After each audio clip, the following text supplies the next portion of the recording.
یہ جو دن چل رہے ہیں وہ ہمارے ہاں ہمارے حکمران کہتے ہیں مزید سخت فیصلے کرنے پڑیں گے۔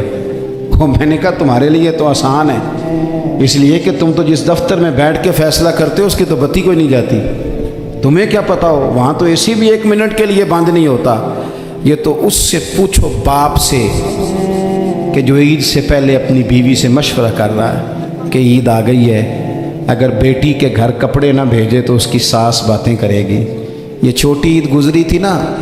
تو ہمارے ہاں کچھ لوگ سمجھتے ہیں کہ سخاوت صرف رمضان میں ہی کرنی ہے، اور رمضان میں ثواب زیادہ ہے، ورنہ راشن ونڈن والے لوگ کو عیدوں بعد بھی بھوک لگ دیجیے،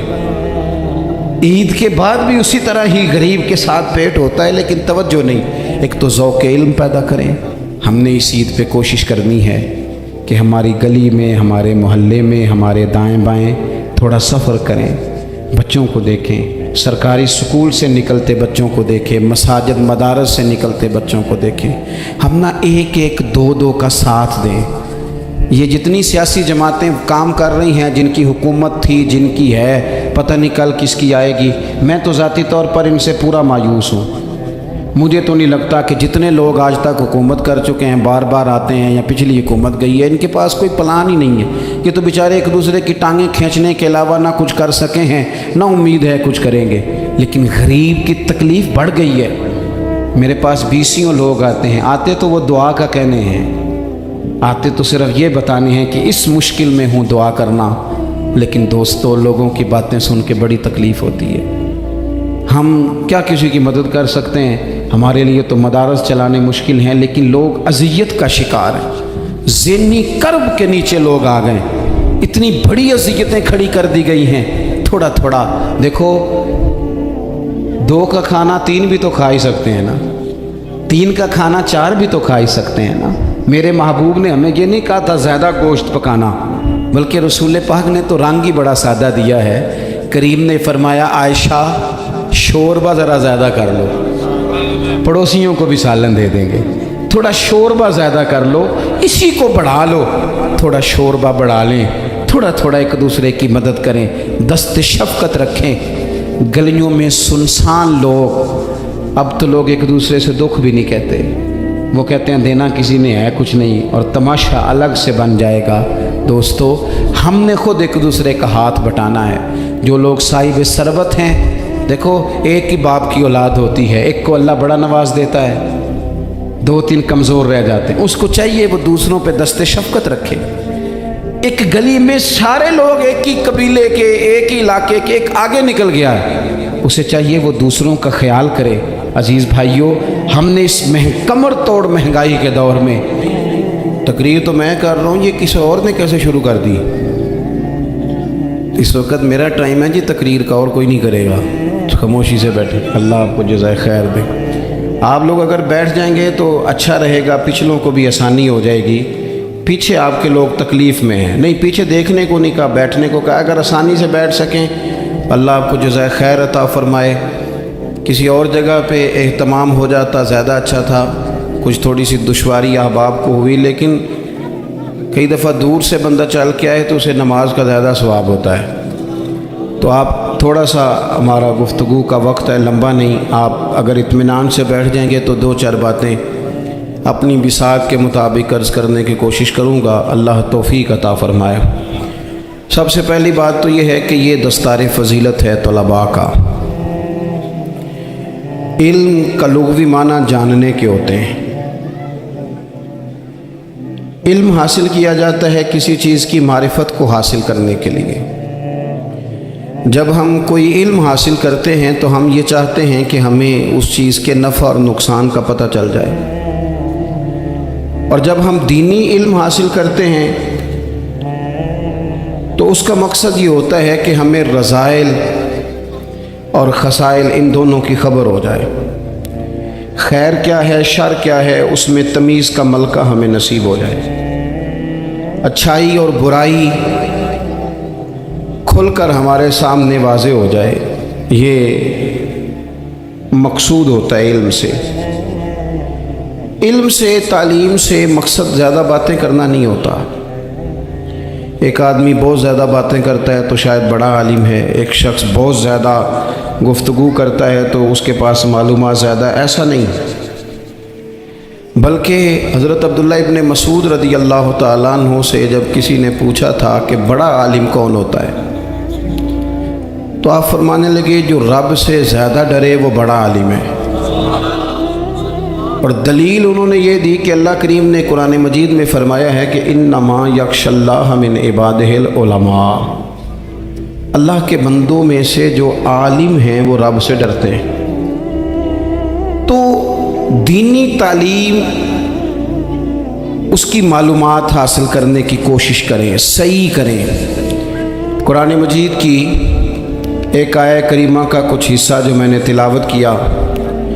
اس میں اللہ کریم نے فرمایا اپنے محبوب سے، کہا وَقُلْ رَبِّ زِدْنِي عِلْمًا،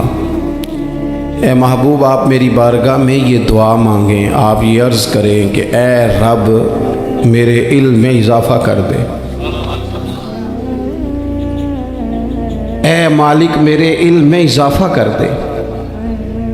بہت ساری چیزیں ایسی ہوتی ہیں جن کی زیادتی ٹھیک نہیں ہوتی، وہ زیادہ ہو جائیں تو نقصان کرتی ہیں، لیکن علم ایک ایسی چیز ہے کہ جس کے بارے میں رب کریم نے کہا کہ محبوب آپ دعا مانگیں کہ آپ کو زیادہ علم دیا جائے۔ اور پھر علم ایک ایسی چیز ہے کہ کوئی بھی آدمی یہ دعویٰ نہ کرے کہ میں نے اب بڑا حاصل کر لیا ہے، میری اب تکمیل ہو گئی ہے، میں اب مکمل ہو گیا ہوں۔ جن کو اللہ نے غیب کے خزانوں کی کنجیاں دی ہیں نا، ان سے بھی رب کریم نے کہا ہے کہ محبوب آپ دعا کریں کہ مالک میرے علم میں اضافہ کر دے۔ تو جب وہاں تک یہ بات ہے تو پھر عام آدمی کو بھی چاہیے کہ وہ اپنی معلومات میں اضافے کا شوق پیدا کرے۔ اور تیسری بات یہ کہ جو حضور کے علم شریف پر بات کرتے ہیں وہ بھی اس آیت سے سیکھیں کہ حضور کا علم تو ہر روز رب اس میں اضافہ فرما رہا ہے، تو ہر روز اضافہ ہو رہا ہے۔ وَلَلْآخِرَةُ خَيْرٌ لَكَ مِنَ الْأُولَىٰ، ہر روز ترقی ہو رہی ہے حضور کے علم شریف کی بھی۔ تو ہمارے ہاں زیادہ تر لوگ بات اس لیے سیکھتے ہیں کہ میں کوئی کہیں سے مسئلہ سیکھوں گا پھر جا کے اپنی مسجد کے امام کو تنگ کروں گا کہ وہاں تو میں یہ سن کے آیا ہوں تو یہاں یہ کام کیوں نہیں ہوتا۔ میں کوئی بات سیکھوں گا تو پھر میں اس سے بحث کا دروازہ کھولوں گا۔ علم کا مطلب ہی اپنے آپ کو سنوارنا ہے۔ معلومات حاصل کرنے کا مطلب یہ کہ آپ کے عمل میں پختگی آئے، آپ کے کردار میں پختگی آئے، آپ نے جو سیکھا ہے آپ اس کے مطابق اپنے آپ کو ڈھالیں۔ مسلم شریف میں موجود ہے، نبی پاک صلی اللہ علیہ وسلم نے دعا مانگی ہے، اے اللہ میں اس علم سے تیری پناہ مانگتا ہوں جو علم تو ہو پر نفع والا نہ ہو۔ جس بندے کی علم نے اسے نفع نہیں دیا، وہ کچھ سیکھ نہیں سکا اس سے، تو اس کا علم کسی کو کیا نفع دے گا۔ جب خود سے اس نے، اور صوفیہ کرام تو فرماتے ہیں کہ جو لوگ بڑی معلومات حاصل کر لیں، بڑی باتیں سیکھ لیں، پنچایت میں کسی کو بولنے نہ دیں، گھر میں کسی کو بولنے نہ دیں، بہت سارے لوگ تو علماء کو بھی مشورہ دیتے ہیں، بڑی باتیں کرے لیکن عمل کے لحاظ سے بندہ زیرو ہو تو اہل دل فرماتے ہیں اس کی صحبت سے بچو۔ اسے بڑا پتہ ہے، بڑی باتیں آتی ہیں، بڑی باتیں کرتا ہے، لیکن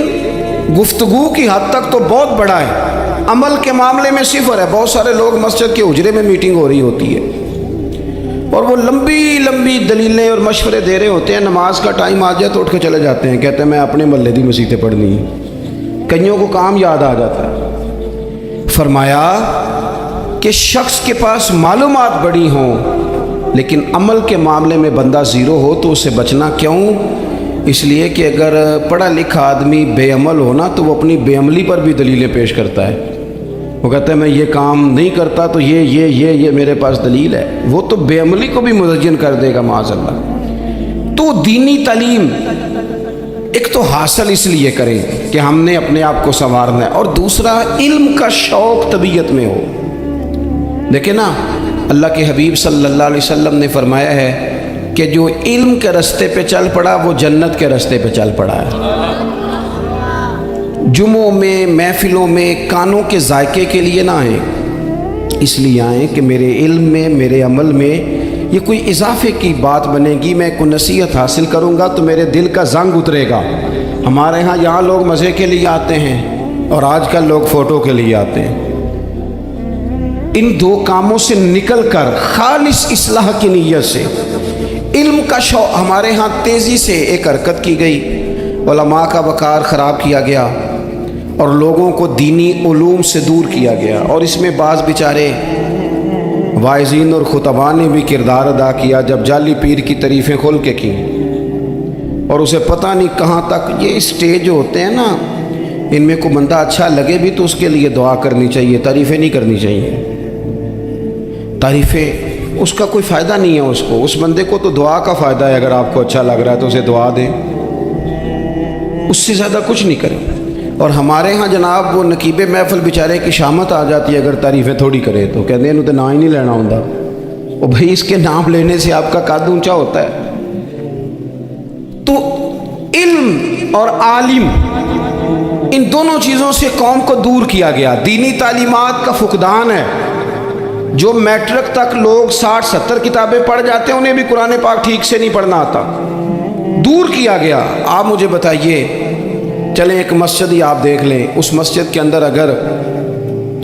ایک طرف ایک عالم دین مشکات شریف کھول کے بیٹھے ہوں، حدیث پاک کا درس ہو رہا ہے، یا بہار شریعت کھول کے بیٹھے ہیں، فقہی مسائل بیان کی، اور اسی مسجد میں ایک بابا جی جبہ پہن کے تگڑا سا بڑی سی پگڑی باندھ کے اور 500 دانے والی تسبیح لے کے بیٹھے ہیں، اب ایک بندہ اندر آتا ہے تو وہ کدھر جائے گا، عالم کی طرف کہ بابا جی کی طرف؟ وہ کیوں جا رہا ہے بھلا بابا جی کی طرف؟ وہ اس لیے کہ ہم نے اسے یہ بتایا ہی نہیں کہ جس طرح سبحان اللہ سبحان اللہ سبحان اللہ پڑھنا عبادت ہے نا، اسی طرح دارابا پڑھنا بھی عبادت ہے۔ اسے ہم نے بتایا نہیں کہ جب تک علم کے رستے میں رہنا بھی عبادت ہے، جب تک اسے یہ سمجھ نہیں نہ آئے گی کہ جس طرح وظائف کی کتاب پڑھنا عبادت ہے اسی طرح مشکات شریف پڑھنا بھی عبادت ہے، حدیث بخاری کا درس لینا بھی عبادت ہے، مسلم شریف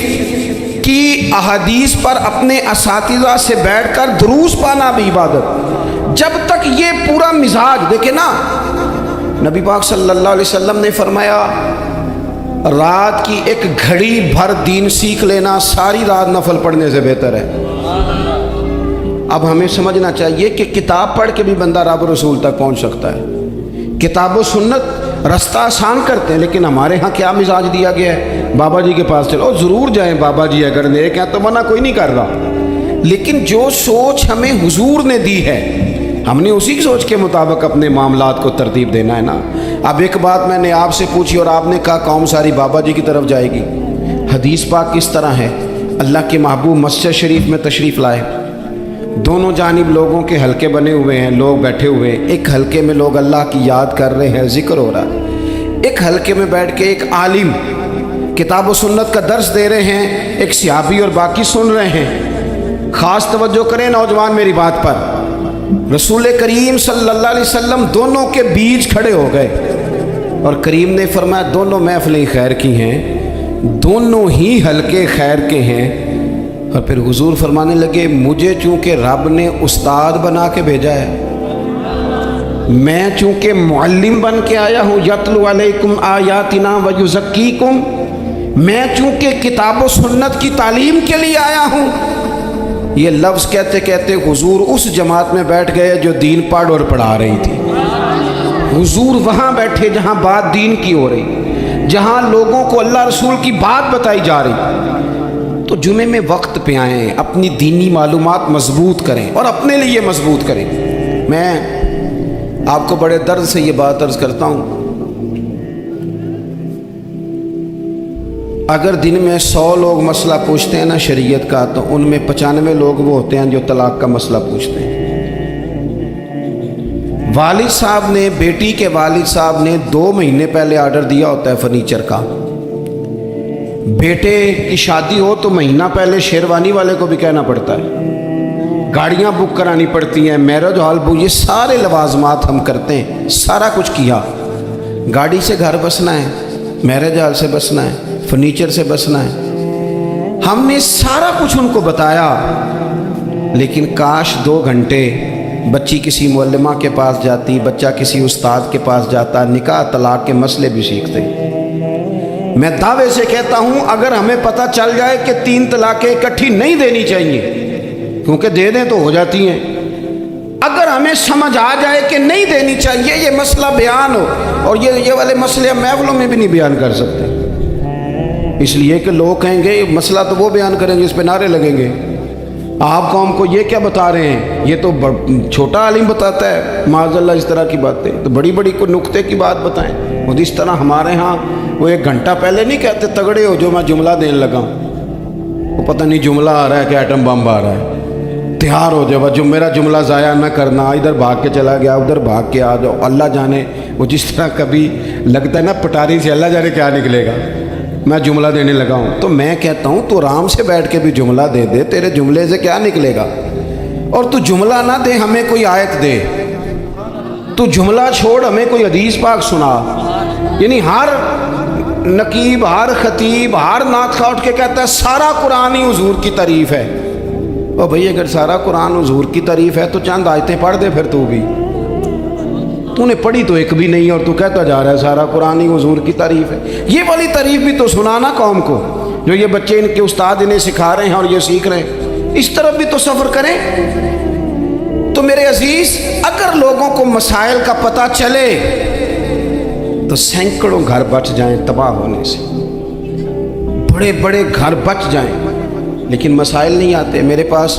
مسئلہ پوچھنے کے لیے کچھ لوگ آ گئے تو 4-5 سال کا بچہ بھی تھا جس کے والد نے غصے میں اپنی بیوی کو 3 طلاقیں دی تھی،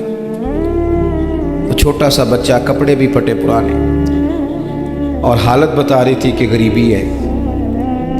تو جب میں نے مسئلہ بتایا کہ 3 طلاقیں ہو گئی ہیں تو واپس جانے لگے، تو بچہ مجھ سے کہتا ہے دیہاتی آدمی تو کہنے لگا مولوی صاحب میری اماں تے نانی کہنی اسن پوچھ کے آئی آپ کہ ہن اسی لہدا لہدا ہی رہنا ہے۔ تو اس بچے کی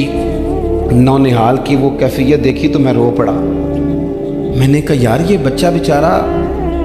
ماں باپ کے ہوتے ہوئے یہ یتیموں جیسی زندگی گزارے گا کیونکہ باپ نے طلاق دے دی،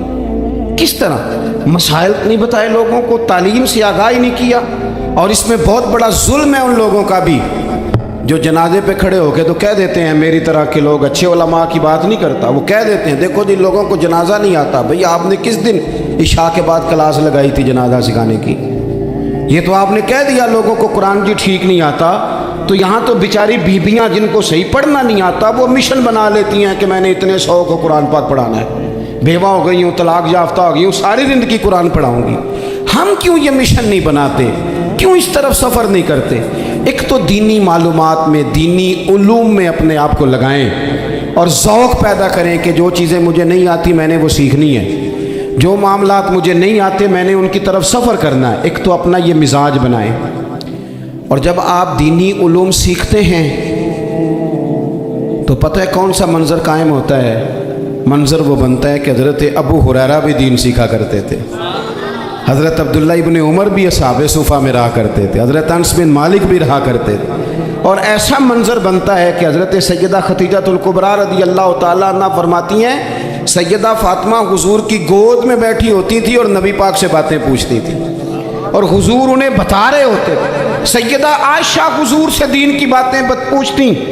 چوتھا حصہ ہماری فقہ کے اصول حضرت فاطمہ کی، حضرت عائشہ صدیقہ کی مرویات پر مبنی ہیں۔ اگر ہماری بچیاں چھوڑ دیں ڈائجسٹ پڑھنا، چھوڑ دیں ادھر ادھر کی مووی دیکھنا اور وہ کتاب و سنت پر آ جائیں تو بہت سارے مسائل ایسے ہیں جو الجھنے سے پہلے ہی سلجھے ہوئے ہوں۔ دینی تعلیم کا مزاج اور ذوق۔ اور دوسری آیہ کریمہ میں نے تلاوت کی، اللہ کریم نے قرآن مجید میں فرمایا یا ایھا الذین آمنوا قوا انفسکم واہلیکم نارا، اے ایمان والو خود بھی دوزخ کی آگ سے بچو اور اپنے گھر والوں کو بھی بچاؤ۔ او والد، وہ ماں جو بچوں کو بھوک سے بچانے کے لیے محنت کرتی ہے، ان کو مایوسی سے بہت سارے ماں باپ ایسے ہوتے ہیں جن کے پاس کپڑے لینے کے پیسے نہیں ہوتے عید پہ، کیوں؟ اذان شروع ہوگی، اذان سنیں جی۔ بھائی جس طرح ہم اپنے بچوں کو دیکھیں، بہت سارے ماں باپ کے پاس گنجائش نہیں ہوتی، لیکن اس نیت سے کہ بچوں کے دل ٹوٹ جائیں گے، عید پہ کیسے گزارا کریں گے، مشکل سے بھی کپڑے خرید کے دیتے ہیں۔ اس طرح ہم اپنے بچوں کو بھوک سے، پیاس سے، مایوسی سے بچاتے ہیں۔ اس طرح ہمارے رب نے ہمارے ذمے لگایا کہ تم اپنے بچوں کو کوشش کرو دوزخ کی آگ سے بچانے کی۔